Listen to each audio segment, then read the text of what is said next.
তাতে তিনি বলতেন কুলু, তোমরা বলো। সাহাবীগণকে বলতেন সালামের পরে বিভিন্ন সময়ে। ওটা তো মাদ্রাসা, ওখানে বোর্ডিং ছিল না। ওর নাম হচ্ছে আহলুস সুফফা। খাবার আছে তো কাপড় নেই, কাপড় আছে তো খাবার নেই। এতগুলো মানুষকে কে খাবার দিবে? বোর্ডিংয়ের ব্যবস্থা আছে? আপনি না হয় আপনার ছেলে মেয়ে নিয়ে অনেক কিছু ভাবছেন, ভাবেন, ভাবাই ভালো। কেন? আল্লাহ রাসূল বলছেন আনফিক আলা ইয়ালিক মিন তাওলিক, তুমি তোমার উপার্জিত সম্পদ তোমার ছেলে মেয়ের পিছনে খরচ করো। তুমি তোমার জিম্মেদারিতে ছেলে মেয়েকে মানুষ করো, করতেই হবে, আপনি বাধ্য, এটা আদেশ। অদ্দাবে মা তাউলো, পরিবার থেকে খরচ শুরু করো। পরিবারের ওপরে ভালো নজর না দিয়ে, ছেলে মেয়ের ওপরে ভালো নজর না দিয়ে পয়সা পাতি জমা করা বোকামি, ওটাই হলো 1 নাম্বার পয়সা। যদিও আমি আর আপনি ছেলে মেয়ে মানুষ করাতে ভুল বুঝেছি।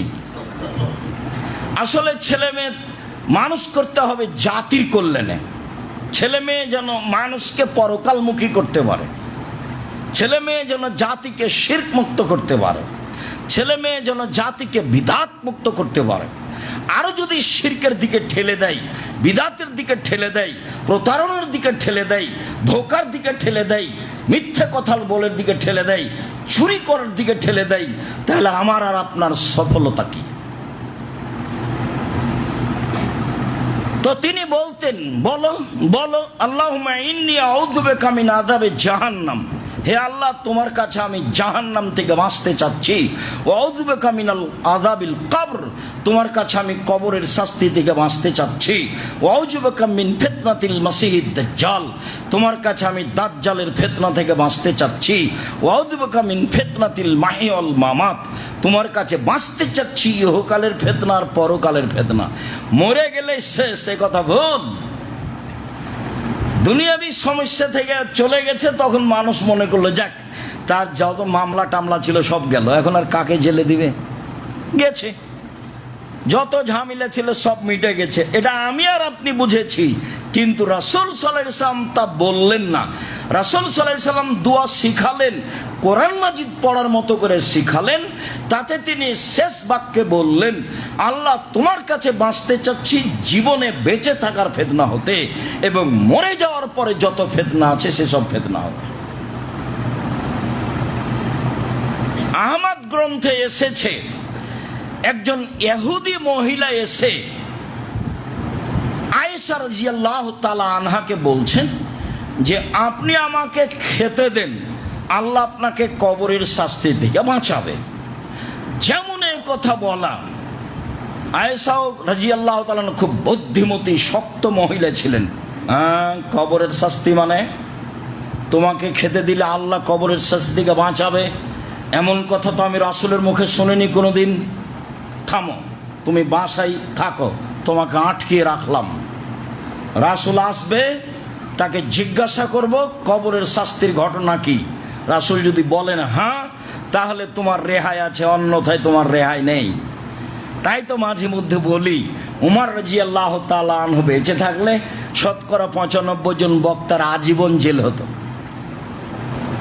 আপনি মরণ একদিন আসবো বইয়ে পড়ে দেখেন, কবরের শাস্তির সিরিয়ালে এই হাদিস আছে। আয়েশা রাদিয়াল্লাহু তাআলা আনহা তাকে আটকিয়ে দিলেন। এবার আল্লাহ রাসূল আসলেন বাসায়। আয়েশা রাদিয়াল্লাহু তাআলা বললেন, এই ইহুদি মহিলা বলে এই কথা, ও আমাকে বলছে যে আপনি আমাকে খাবার দেন, আল্লাহ আপনাকে কবরের শাস্তি থেকে বাঁচাবে। তো কবরের শাস্তি কি সত্যই নাকি? তখন আল্লাহ রাসূল বলেন, না, আযাবুল কবরে হক, হ্যাঁ সত্য, কবরের শাস্তি সত্য। সুম্মা রাফা ইয়াদাইহি, তারপর আল্লাহ রাসূল হাত তুলে দোয়া করলেন, লম্বা সময় ধরে কবরের শাস্তি থেকে বাঁচতে চাইলেন। সম্মানিত দিনী ভাই বোন, কবরের শাস্তি রাসূল সাল্লাল্লাহু আলাইহি ওয়াসাল্লাম সালাম ফেরার পূর্বে এইভাবে বলতেন। আবু বকর সিদ্দিক রাদিয়াল্লাহু তাআলা আনহু বলেন, এবার দোয়ায়ে মাসুরার প্রথম অংশ।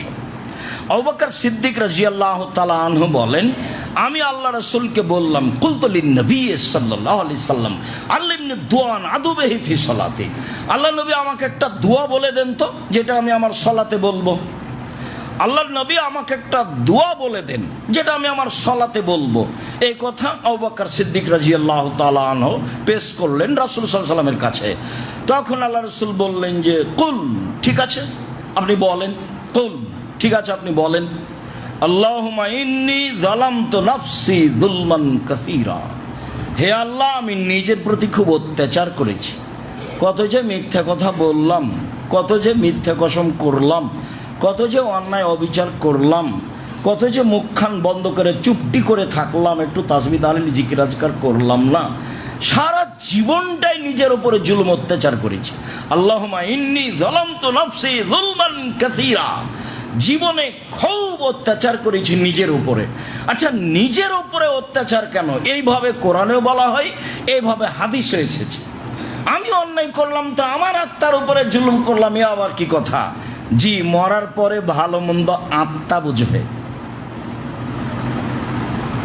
আপনার দেহকে উঠিয়ে বসানো হয়, তাই কবরটা অতটুকু গভীর করা হয়েছে, তা নয় তো। যদি কবরে আপনার এই গোটা দেহটাকে উঠিয়ে বসানো হয়, যদি এটাই সত্য হয়, তাহলে যাকে বাঘে খেয়ে নিয়েছে তার কবর কোথায়? তাহলে যে আগুনে জ্বলে গেছে তার কবর কোথায়? তাহলে যে নদীতে সাগরে ভেসে গেছে তার কবর কোথায়? কবর বলতে মরার পর থেকে নিয়ে বিচারের দিন পর্যন্ত এই লম্বা সময়ের নাম হচ্ছে কবর। একে বলা হয় আলামে বারজাক, আত্মার জগৎ। এই আত্মা বুঝবে আমি শাস্তি ভোগ করছি, আমি কষ্ট পাচ্ছি। আত্মা বুঝে তো। একটা ভুলের কারণে সব লোক যখন আপনাকে গালি দেয়, সবাই রিডি করে উঠে, তখন আপনার আত্মা লজ্জা পায় এবং আপনিও বলেন কথাটা ভুলই হয়ে গেছে, এখন কি করি, ক্ষমা নেওয়া ছাড়ার কিছু আছে? এই লজ্জা বোধ করে আপনার আত্মা। ঘটনা আমিও বুঝি, আপনিও বুঝেন। তাই আল্লাহ বলেছেন যে জুলুম হচ্ছে আত্মার, তার রাসূল বলছেন জুলুম হচ্ছে আত্মার। যেহেতু আমি আমার আত্মার প্রতি জুলুম করেছি, ফাগফিরলি, তুমি আমাকে ক্ষমা করো। মাগফিরাতাম মিন ইনদিক, ক্ষমা তো তোমার পক্ষ থেকে হয়। ওয়ারহামনি, তুমি আমার প্রতি দয়া করো। ইন্নাকা আনতাল গফুরুর রহিম, তুমি বড় দয়াশীল, তুমি বড় ক্ষমাশীল। তুমি বড় দয়াশীল, তুমি বড় ক্ষমাশীল। এইটা হলো দুআয়ে মাসুরার প্রথম অংশ বলে আমরা অবগত। যেভাবে আমরা বলি তাতে বলার সিরিয়ালে 19-20 হলে কোনো সমস্যা নেই। 1 আত-তাশাহুদ, 2 হলো দুরুদ, 3 হলো দুআয়ে মাসুরা। যে অংশ হোক না কেন আগে আল্লাহুম্মা ইন্নী যালামতু নাফসি যুলমান কাসীরা, এটা প্রথম অংশ বলে বলছি। আপনার শেষের অংশ হলে আসে যায় না। আল্লাহুম্মা ইন্নী আউযু বিকা মিন আযাবি জাহান্নাম, এটা আপনার আগের অংশ বা পরের অংশ হলে কোন কিছু আসে যায় না। আমির ইবনে আব্দুল্লাহ বলেন, রাসূল সাল্লাল্লাহু আলাইহি ওয়াসাল্লামকে আমি বললাম, বা রাসূল সাল্লাল্লাহু আলাইহি সাল্লাম তাকে জিজ্ঞাসা করলেন, মা তাকুলু ফি সালাতিকা, তুমি তোমার সালাতে কি দোয়া পড়ো? একজন সাহাবীকে আল্লাহ রাসূল জিজ্ঞাসা করছেন।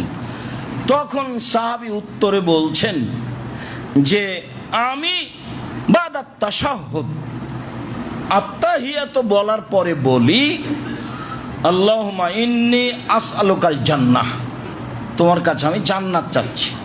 ওয়াউযু বিকা মিন আযাবিল কবর, আর তোমার কাছে আমি কবরের শাস্তি থেকে বাঁচতে চাচ্ছি। আল্লাহ রাসূলের সামনে সাহাবী এই উত্তরটা দিলেন। তো দুরুদের পরে আমরা এটুকু বলতে পারি, আর যা আছে সবই বলবো, তার মধ্যে এটাও আছে। আবু হুরায়রা রাদিয়াল্লাহু তাআলা আনহু বলেন, রাসূল সাল্লাল্লাহু আলাইহি সাল্লাম ইসাল্লিমু আন ইয়ামিনিহি ওয়া আন ইয়াসারিহি, রাসূল সাল্লাল্লাহু আলাইহি সাল্লাম সালাম ফিরতেন ডান দিকে ও বাম দিকে, ডান দিকে ও বাম দিকে।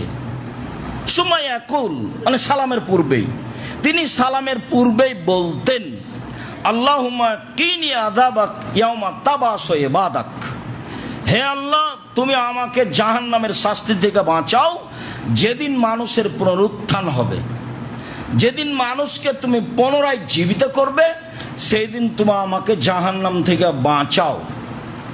মুআয ইবনে জাবাল রাদিয়াল্লাহু তাআলা আনহু বলেন, হঠাৎ একদিন আল্লাহ রাসূল আমাকে বলছেন, মুআজ ইন্নাকা উহিব্বু হুব্বান শাদীদা আন্নাকা উহিব্বু, মুআজ শোনো, আমি তোমাকে খুব ভালোবাসি। আল্লাহ রাসূল বলছেন, মুআজ ইবনে জাবাল শোনো, আমি তোমাকে খুব ভালোবাসি। তখন মুআজ ইবনে জাবাল বলছেন, ওয়ানা কুলতু ওয়ানা উহিব্বুকা, আমিও আপনাকে ভালোবাসি। মুআজ বলছেন, আমিও আপনাকে ভালোবাসি।